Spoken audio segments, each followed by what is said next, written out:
오늘 수요 예배에 나온 여러분 사랑하고 축복합니다. 여러분 만약에 수많은 여러 개의 음료수를 가져와서 한 100개 정도 여기다 깔아놓고 여러분 하나씩 드세요 라고 말씀드리면서, 그런데 제가 실수로 설사병이 들어있는 설사가 나게 하는 약을 깜빡하고 섞어버렸는데 어느 것인지 잘 찾지 못하겠습니다. 근데 그래도 100개 중에 한 개밖에 안 되니까 나머지는 그냥 맛있게 드시면 됩니다 라고 말한다면, 그걸 누가 선뜻 손을 내밀어 잡을 수 있는 사람이 얼마나 있을까요? 용기 있는 사람은 잡을 수 있겠지만 먹고도 혹시 이게 그 약은 아닐까? 배가 괜히 아프지 않아도 살살 아픈 느낌이 드는 것을 지워버리지 못할 것입니다. 그것을 먹으면서도 우리는 시원함을 느끼는 것이 아니라 찜찜함을 느끼게 되겠죠. 이게 혹시 그 중에 하나는 아닐까? 나를 불편하게 하지는 않을까? 오늘 본문 말씀에 나오는 사울은 하나님의 말씀에 거의 순종하였습니다. 거의 순종하였다. 이 거의 어떻게 되었다. 이것이 우리의 삶을 힘들게 만듭니다. 몇몇 개 빼고는 순종하는 것처럼 보입니다. 하나님은 그런 사울의 순종에 대하여 어떻게 말씀하고 계신가? 오늘 본문 가운데 함께 보기를 원합니다. 하나님께서는 사울을 왕으로 세우셨습니다. 왕으로 세우시고 명령하십니다. 아말렉을 쳐서 진멸시켜라. 사정을 봐주지 말고 모두 죽여라 라고 하나님께서 말씀하셨습니다. 사울은 하나님의 명령을 받고 군인들을 데리고 백성들을 데리고 전쟁에 나갑니다. 그리고 아말렉과 전쟁하였고 전쟁에서 크게 승리하게 됩니다. 아말렉의 왕이었던 아각 왕을 사로잡았고 나머지 백성들은 모두 진멸하였다라고 말씀하고 있습니다. 그런데 여러분, 사울과 그의 군대는 하나님이 모든 것을 모두 죽이라는 명령에도 불구하고 아각 왕을 죽이지 않았을 뿐만 아니라 양떼와 소떼 중에 좋은 것, 기름진 짐승들, 어린 양들, 좋은 것은 죽이지 않고 쓸모없어 보이는 것은 모두 진멸하였다라고 우리에게 말씀해주고 있습니다. 사무엘이 그런 사울에게 찾아왔습니다. 사무엘이 하나님의 말씀을 따라 사울을 만나려고 갔습니다. 사무엘이 다가오자 사울은 사무엘이 묻기도 전에 먼저 말을 꺼냅니다. 내가 여호와의 명령에 순종하였습니다. 누가 물어봤나요? 사무엘이 물어보기도 전에 내가 여호와의 명령에 순종하였습니다 라고 먼저 대답하고 있습니다. 사실 사무엘은 하나님의 명령에 순종하지 않았습니다. 하나님은 분명히 모든 것을 진멸하라 라고 말씀하셨는데 사울은 아각 왕도 자신이 판단하기에 쓸모 있어 보이는 좋은 것들은 그대로 두었기 때문입니다. 사무엘이 찾아왔을 때 사울의 마음속에는 아마 찔림이 있었을 거예요. 찔림이 있으니까 묻기도 전에 순종했어요 라고 대답하고 있는 것이죠. 사울은 그러한 마음에 찔림이 있었을 그때에 회개했어야만 했습니다. 사무엘을 보니 마음이 찔려 사울이 자신이 행한 것을 회개하였더라 라고 나왔어야 정말로 선한 하나님의 왕이 되는데, 그렇게 말씀하시지 않고 사울은 자신이 순종했다라고 사무엘에게 말하였더라 라고 성경이 우리에게 말씀해주고 있는 것입니다. 참된 회개에서 등을 돌리면 우리의 삶에 두 가지 일이 나타납니다. 첫 번째는 불순종하는 행동을 반복하기 쉬워진다는 거예요. 거듭해서 죄를 짓기가 쉬워진다는 거예요. 그 다음 죄를 짓기가 쉬워집니다. 존 비비어의 순종에서는 이것을 미혹의 휘장에 덮였다, 미혹의 휘장이 덮였다라고 표현하고 있습니다. 미혹의 휘장이 덮여 죄를 지을 때 감각이 없어진다라는 거예요. 맨살에 찔리면 아픈데 하나 덮이니까 찔러도 아프지가 않은 거죠. 사울이 사무엘을 만났을 때 죄를 회개하지 않자 사울이 저지른 죄를 보여줍니다. 본문 사무엘상 15장 14절의 말씀입니다. 사무엘이 이르되 그러면 내 귀에 들리는 이 양의 소리와 내게 들리는 소의 소리는 어찌 됨이니까 하니, 사무엘이 사울의 죄를 보여줍니다. 이 양의 소리와 이 소의 소리는 어떻게 된 것입니까? 사울이 범죄한 증거가 명백하게 남아 있었습니다. 그리고 그 소리는 사울의 귀와 사울의 마음을 울리는 것이죠. 그러자 사울이 변명하듯이 이야기합니다. 사무엘상 15장 15절입니다. 사울이 이르되 그것은 무리가 아말렉 사람에게서 끌어온 것인데 백성이 당신의 하나님 여호와께 제사하려 하여 양들과 소들 중에서 가장 좋은 것을 남김이요 그 외의 것은 우리가 다 진멸하였나이다 하는지라. 사울이 양과 소를 죽이지 않은 책임을 누구에게 돌립니까? 누가 죽이지 않았습니까? 백성이 당신께 예배하려고 남겨놨습니다. 백성들이 하나님께 제사하기 위하여 가장 좋은 것을 남겨두었습니다 라고 말합니다. 그리고 덧붙이기를 나머지는 다 진멸했습니다. 나머지는 다 순종하지 않았습니까? 나머지는 그렇게 하지 않았습니까? 라고 사무엘에게 말씀하고 있습니다. 사울은 자신의 죄가 드러났을 때 회개하는 것이 아니라 그 책임을 백성들에게 전가하고 있죠. 마치 아담이 선악과를 먹은 후에 하와에게 책임을 전가했던 아담처럼 사울은 회개가 아닌 거짓말하는 것을 선택하였습니다. 아니, 거짓말하는데 전혀 멈칫함과 주저함도 없이 거짓을 바로 말하는 것이었습니다. 이것이 만약에 사울이 거짓말하는 것이 아니라면 사울은 백성들의 말에 휘둘려 하나님의 명령을 수행하지 못하는 왕으로서의 자질이 없음을 스스로 보여주는 것과 같기도 하죠. 사울은 왕이 아니던가 아니면 거짓말하는 자이던가 였던 것입니다. 왕이자 지도자로서의 능력이 없음을 스스로 보여주고 있는 것이죠. 사울은 자신의 불순종한 모습을 만났을 그때에 참된 회개에서 등을 돌림으로써 죄를 선택하였습니다. 그리고 그의 회개 없음은 반복적으로 죄를 짓게 되는 결과를 가져오게 되었습니다. 여러분, 사울은 끝까지 회개하지 않았습니다.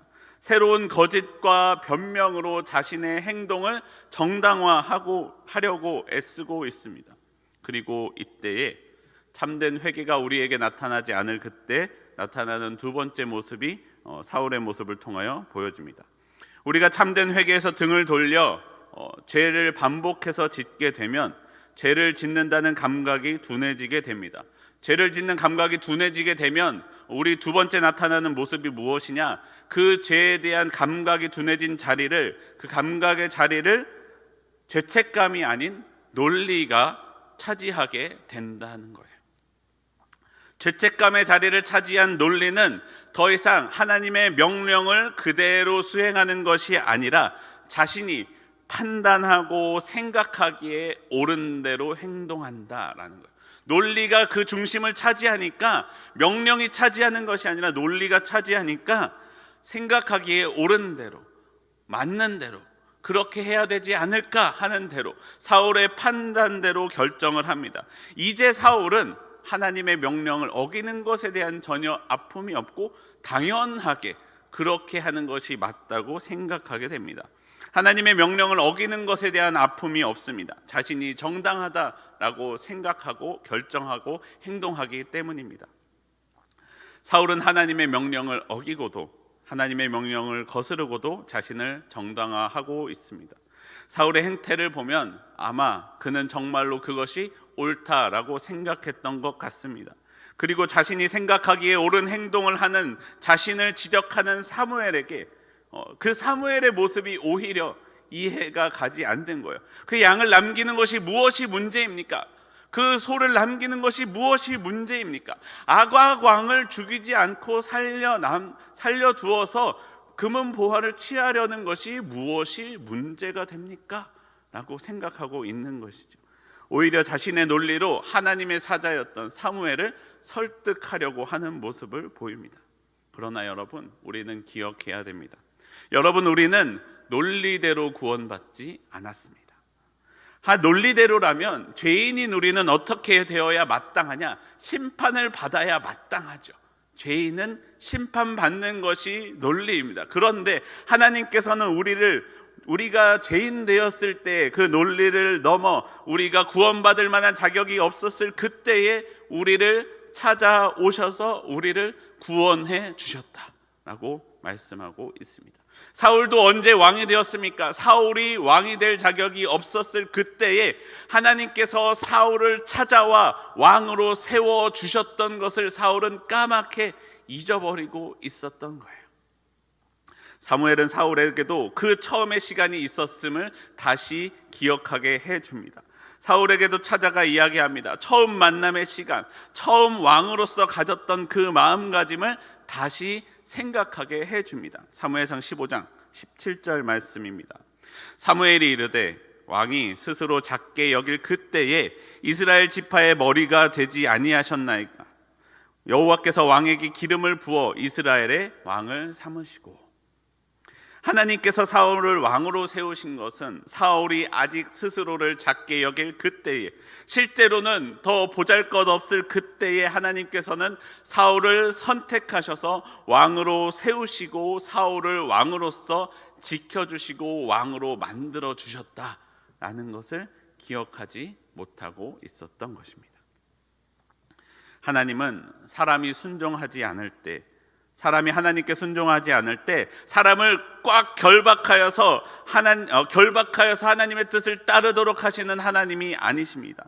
하나님은 붙드시는 하나님이에요. 붙드시는 하나님. 하나님은 우리를 억지로 하지 아니하고 사람으로 스스로 순종하기를 원하고 계십니다. 그래서 사람을 끊임없이 끌고 끌어당기시죠.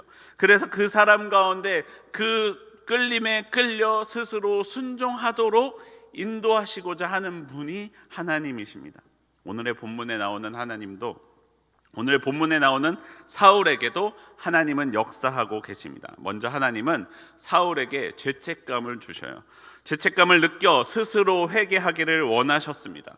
사무엘을 마주했을 그때에 먼저 변명이 나올 만큼 이 마음에 찔림이 있었을 그때에 사울은 회개해야만 했습니다. 그런데 사울은 그렇게 하지 않았습니다. 하나님이 사울에게 소와 양의 울음소리를 듣게 하셨을 그때에 가만히 조용히 있어도 되었을 그 양과 소가 울음소리를 내어 사울의 귀와 사울의 마음을 찔렀을 그때에 사울은 회개하고 하나님 제가 잘못했습니다 라고 말했어야만 했습니다. 양과 소의 울음소리는 순종하지 않고 거짓을 말하는 사울의 마음을 찔렀지만 미혹의 휘장에 휩싸인 사울은 그래도 회개하지 않고 있습니다. 그래도 사울이 회개하지 않아도 하나님은 사울 붙드는 것을 놓지 않으셨습니다. 사울을 포기하지 않으셨습니다. 하나님은 하나님의 사람이 먼저 마음으로 죄를 깨닫기를 원하시지만 그들이 찔림에도 불구하고 회개하지 않은 그때에 두 번째 방법으로 하나님의 사람을 보내십니다. 사무엘상 15장 10절부터 12절까지의 말씀입니다. 10절부터 12절까지의 말씀 우리 함께 한 목소리로 읽어보겠습니다. 시작. 여호와의 말씀이 사무엘에게 임하니라. 이르시되 내가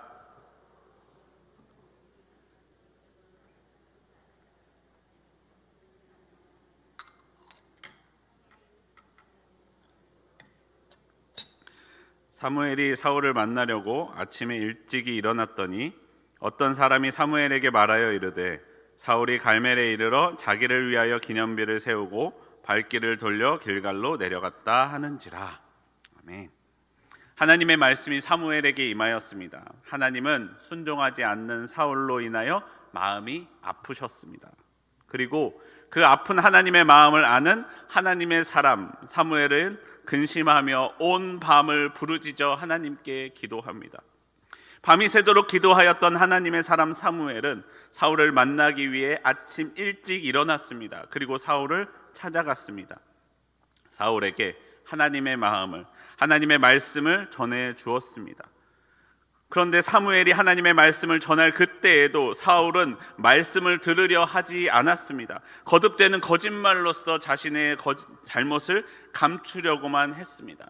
거듭 변명하는 사울을 향해 사무엘 선지자는 이야기합니다. 사무엘상 15장 16절입니다. 사무엘이 사울에게 이르되 가만히 계시옵소서. 간밤에 여호와께서 내게 이르신 것을 왕에게 말하리이다 하니 그가 이르되 말씀하소서. 왕이여 가만히 계십시오. 간밤에 하나님께서 내게 말씀하신 것이 있습니다. 그리고 이어서 하나님의 말씀을 전해주고 있습니다. 우리말로는 가만히 계시옵소서 신사적으로 번역되어 있죠. 영어 성경 NIV에서는 이렇게 말합니다. 스탑! 그만! 거기까지. 하나님께서 하신 말씀은 그렇지 않습니다 라고 말씀하고 있습니다. 여러분, 하나님의 마음을 아는 사무엘의 심정을 생각해 보십시오. 긴 밤 하나님의 말씀을 듣고 기도하였고 아침에 일어나자마자 하나님의 마음을 생각하며 사울을 찾아갔더니 거듭해서 변명하고 거짓을 늘어놓는 사울을 보고 사무엘은 아주 화가 났을 거예요. 하나님의 마음을 분명하게 사울에게 전해주고 싶었을 것입니다. 그래서 사무엘상 15장 22절에 이렇게 말씀합니다. 사무엘이 이르되 여호와께서 번제와 다른 제사를 그의 목소리를 청종하는 것을 좋아하심같이 좋아하시겠나이까? 순종이 제사보다 낫고 듣는 것이 순양의 기름보다 나으니 이를 거역하는 것은 점치는 죄와 같고 완고한 것은 사신 우상에게 절하는 죄와 같음이라. 왕이 여호와의 말씀을 버렸으므로 여호와께서도 왕을 버려 왕이 되지 못하게 하셨나이다.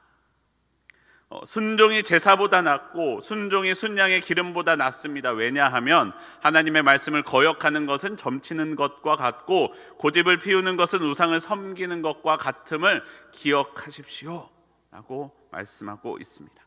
하나님의 말씀을 거역하는 것은 사술과 같다라고 번역되어 있지만 사실 그대로 번역하면 하나님의 말씀을 거역하는 것은 사술이다, 사술과 같다가 아니라 사술이다 라고 말씀하고 있습니다. 그것이 본래 번역에 가깝습니다. 사술이 귀신에게 의지하여 점치는 것과 같이 자신의 몸을 하나님께 맡기지 않고 불순종의 몸을 맡기는 것이기 때문에 그렇습니다. 순종하지 않는 사람은 하나님께서 회개하라 라는 말씀을 듣지 않는 사람은 자신의 삶을 하나님께 맡기지 않고 귀신에게 맡기고 있다, 귀신에게 맡기는 것이다 라고 말씀합니다. 여러분께 누군가 이렇게 말씀한다고 생각해 보십시오. 여러분의 몸을 귀신께 맡기십시오. 누가 그렇게 하겠습니까? 처음부터 귀신에게 드리십시오라고 말한다면 아무도 그렇게 하지 않을 것입니다. 사울에게도 아마 처음부터 사울 왕이시여 귀신에 휩싸여 사십시오라고 말했다면 그렇게 하지 않았을 것이에요. 그런데 미혹의 휘장에 휩싸여 그의 삶이 조금씩 하나님과 멀어졌으며 하나님을 떠나 귀신에 휩싸인 불순종의 아들이 되어버렸습니다. 미혹에 휩싸인 사울이 하나님께서 주시는 마음의 소리도 듣지 않고 하나님의 선지자 사무엘을 통하여 주시는 말씀도 듣지 않으니 하나님께서는 불순종하는 이에게 마지막 세 번째의 방법을 사용하십니다. 바로 사울에게 징계를 내리시는 것이죠. 하나님은 고생이나 질병으로 고난으로 사울을 심판하고 계십니다. 정확히 말하면 하나님께서 고생이나 질병이나 고난을 내리시는 것이 아니라 하나님의 보호하심을 거두어 가신다라는 거죠. 거두어 가신다. 하나님은 하나님의 백성이 아닌 사람, 회개하지 않는 백성을 더 이상 보호하지 않으십니다. 사탄이 그런 일을 행하도록 그대로 내버려 두신다는 것이죠. 순종했다면, 하나님의 보호하심 아래에 있었다면 당하지 않아도 되었을 그 일을 하나님의 보호하심이 거두어져 감으로 그는 그 일을 당하게 됩니다. 사랑하는 성도 여러분, 하나님의 보호하심 아래에 있기를 원하십니까? 하나님께 순종하십시오. 하나님의 말씀에 온전히 순종하십시오. 순종하는 이가 하나님의 보호하심 아래에 있다라고 하나님은 말씀하십니다. 하나님은 순종하는 이를 보호하신다. 우리가 순종함으로 하나님의 그늘에, 하나님의 보호하심에 있는 저와 여러분의 삶이 되기를 소원합니다. 하나님은 거듭해서 사울에게 이렇게 사울을 순종하게 하려고 하셨던 이유가 무엇입니까? 왜 사울을 굳이 순종하게 하려고 만드십니까? 왜냐하면 순종이 구원과 직접적인 연관이 있기 때문에 그래요.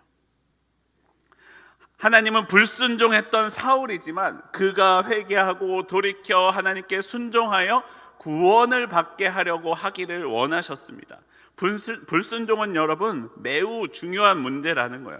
불순종은 우리의 구원과 직접 직접적인 연관이 있는 문제라는 거예요. 처음 사람 아담은 하나님께 불순종함으로 죄를 지었습니다. 하나님의 완벽하신 보호하심의 공간이었던 에덴을 떠나 세상으로 나가야만 했습니다. 불순종하였기 때문에 그렇죠. 불순종했던 사람은 이제 그 보호하심을 떠나 죄의 노예가 되어 영원히 죽을 수밖에 없는 존재가 되었습니다. 아담의 불순종으로 시작된 사실은 작은 죄였던 그것이 아담이 회개하지 않으므로 이제 하나님의 아들인 예수님이 오시지 않으면 안 될 정도로 커다란 문제가 되어버렸습니다. 예수님께서 오셔서 우리를 대신하여 죽으시지 않는다면 해결되지 못할 문제가 되었다는 것이죠. 그래서 하나님은 아들을 보내십니다. 우리를 위해 예수님이 오셨습니다. 예수님이 오셔서 우리를 위하여 순종하여서 십자가에 못 박혀 죽으셨습니다. 예수님이 순종하심으로 우리는 다시 순종의 아들이 되어 구원을 누릴 수 있게 되었습니다. 순종하신 예수님을 따라 우리도 순종하면 우리가 다시 하나님의 은혜를 받아 누릴 수 있게 되었습니다. 여러분, 제사는 분명히 하나님이 명령하신 하나님과 교제하는 매우 중요한 시간입니다. 우리는 예배하는 것을 게을리해서는 안 됩니다. 하지만 순종하는 것이 그보다 더 중요하다라는 것이죠. 하나님의 말씀에 순종하는 것이 우리를 구원하게 한다라는 것입니다. 하나님이 우리에게 주신 구원의 방법을 순종하여 따를 수 있기 때문입니다. 예수님은 말씀하십니다. 아무든지 나를 따라오려거든 자기를 부인하고 자기 십자가를 지고 나를 쫓을 것이니라 말씀하셨습니다. 예수님의 말씀에 순종할 때 우리는 하나님의 구원에 이를 수 있습니다. 우리가 진정한 순종을 이루는 방법은 무엇이냐? 내가 내 스스로 순종할 수 없을 땐 어떻게 해야 하느냐? 예수님과 함께 십자가에 못 박히는 것, 나도 예수님의 그 십자가를 지는 것, 예수님의 순종을 나도 하는 것, 우리의 계획과 욕심이 죽고 생명을 내어놓을 때 나를 통한 나의 계획이 아니라 나를 통한 하나님의 계획이 이루어질 때 우리는 하나님의 구원을 이룰 수 있다라고 우리에게 말씀하십니다.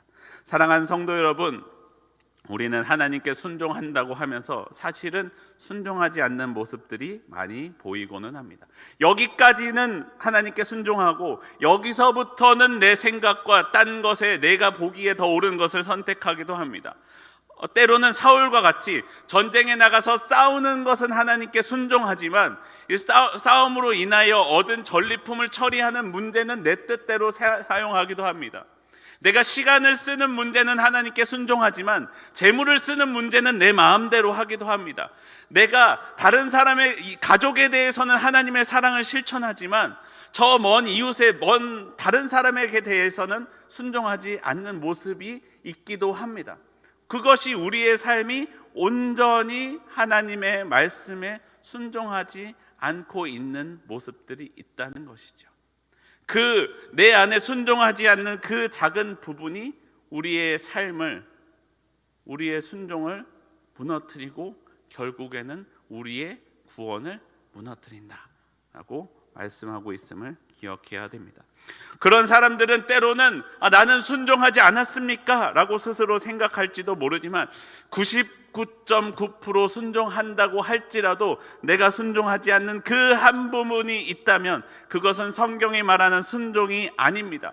그것으로는 하나님의 구원을 얻을 수가 없습니다. 내가 순종하지 않는 그 부분을 통하여 사단이 우리를 무너뜨리려고 들어올 것이기 때문에 그렇습니다. 그런 우리에게 하나님은 말씀하십니다. 우리의 마음의 찔림으로, 하나님의 사자, 하나님의 사람을 통하여 보내신 하나님의 말씀으로, 그리고 우리가 우리의 삶에서 만나는 문제와 고난을 통하여 하나님의 마음을 우리로 알게 하십니다. 우리로 회개하게 하십니다. 미혹의 휘장에 둘러싸인 나의 눈을 그렇게 함으로 말씀하여 우리의 눈을 뜨게 해주시려는 것과 같습니다. 하나님께 순종하는 저와 여러분의 삶이 되기를 소원합니다. 내가 그리스도와 함께 십자가에 못 박혔나니 그런즉 이제는 내가 사는 것이 아니요 오직 내 안에 그리스도께서 사시는 것이라. 이제 내가 육체 가운데 사는 것은 나를 사랑하사 나를 위하여 자기 자신을 버리신 하나님의 아들을 믿는 믿음 안에서 사는 것이라. 말씀하신 사도 바울의 신앙을 따라, 온전히 순종하신 예수님을 따라 내 생각이 온전히 하나님의 마음과 하나가 되어 하나님의 심정으로 우리의 삶 가운데 하나님의 구원을 이루어가는 저와 여러분의 삶이 되기를 소원합니다.